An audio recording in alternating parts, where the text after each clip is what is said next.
Tiangco, ang inyong kapusong totoo. Higit pa sa pagkasira ng mga ari-arian, ang banta sa kalusugan ang pinakamalaking alalahanin ng ating mga kapusong nasalanta ng mga bagyo. Bilang tugon sa suliraning ito, nakipagtulungan po ang GMA Kapuso Foundation sa Philippine Medical Association para sa isang malawakang medical mission. Pasintabi po sa mga nanonood ngayon, maselan po ang ilang bahagi sa inyong matutunghayan. Ginanap kahapon ang malawakang kalusugan caravan sa 3 bayan ng Bulacan. Binigyan ng mga Bulakenyo mula sa Paumbong, Hagonoy at Kalumpit ng libreng gamot at konsultasyon sa mga doktor. Maging ang mga nasalantang lubog pa rin sa baha hanggang ngayon, dinayon ng mga doctors on boat. 10 bangka ang sumuong sa baha para magbigay lunas sa mga may sakit. Ilan ang may ubong matanda? 3. Sa misyong ito, nakilala namin si Angelito para magamot ang kanyang tuberculosis of the intestine. Kinailangan niyang magpa-colostomy.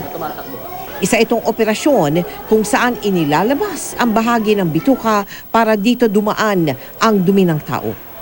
Maselan man at madaling maimpeksyon ang kondisyong ito ni Angelito, lumusong pa rin siya sa baha. Wala naman nung lulusong sa amin, kundi ako lang. Mga anak ko, maliliit. Asawa ko, may sakit. Labis ang pasasalamat ni Angelito matapos makakonsulta sa mga doktor at mabigyan ng gamot ang kanyang mga anak sa kanilang ubo, sipon at alipunga. Ang problema naman ni Aling Janessa, galis aso na kumapit sa kanyang mga anak. Bigla na lang po yung nagkatiwi. Tapos kahit po lang gasin, dumarami pa rin po. Kaya po nung nagkaroon po ng kapuso dito po, medical mission, na nagpaalam po ako sa trabaho para po mapatignan sila sa inyo. Ang galis aso o scabies ay dulot ng mga insekto na nabubuhay sa bahagi ng balat na madalas pagpawisan tulad ng singit, mga daliri at paa.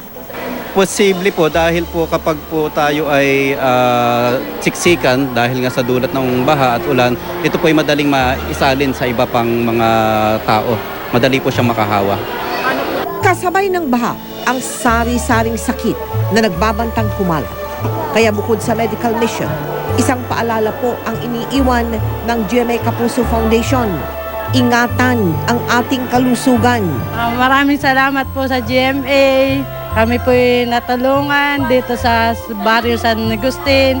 Kahit po umulan at malaki tubig, nakarating po kayo.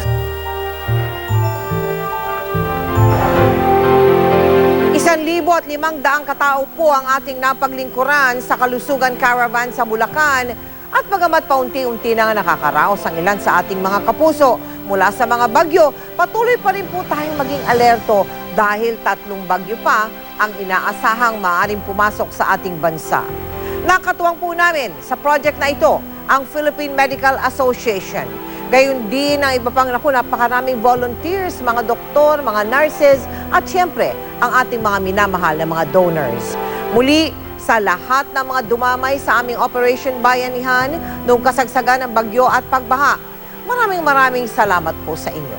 Samantala, maaari po kayo maging bahagi ng mga projects ng GMA Kapuso Foundation, magsadya sa aming tanggapan o kaya maaari po kayo magdeposito ng inyong mga donation sa aming mga bank account o sa lahat ng mga branches ng Cebuana Luwilier o maglagon sa www.kapusofoundation.com.